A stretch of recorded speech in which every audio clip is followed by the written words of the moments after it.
হাজার বছর ধরে আমি পথ হাঁটিতেছি পৃথিবীর পথে। সিংহল সমুদ্র থেকে নিশীথের অন্ধকারে মালয় সাগরে। অনেক ঘুরেছি আমি বিম্বিসার অশোকের ধূসর জগতে।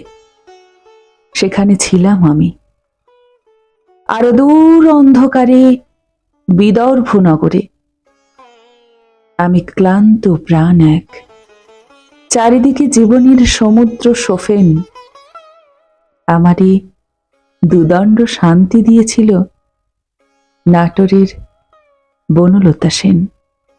চুল তার কবেকার অন্ধকার বিদিশার নিশা, মুখ তার শ্রাবস্তির কারুকার্য। অতি দূর সমুদ্রের পর হাল ভেঙে যে নাবিক হারাইছে দিশা।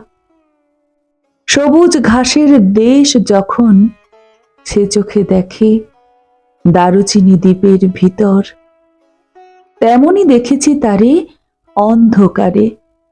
বলেছে সে, এতদিন কোথায় ছিলেন?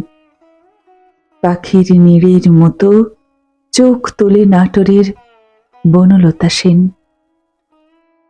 সমস্ত দিনের শেষে শিশিরের শব্দের মতন সন্ধ্যা আসে। ডানার রৌদ্রের গন্ধ মুছে ফেলে চিল। পৃথিবীর সব রং নিভে গেলে পাণ্ডুলিপি করে আয়োজন। তখন গল্পের তরে জোনাকির রঙে ঝিলমিল। সব পাখি ঘরে আসে, সব নদী ফুরায়, এ জীবনের সব লেনদেন।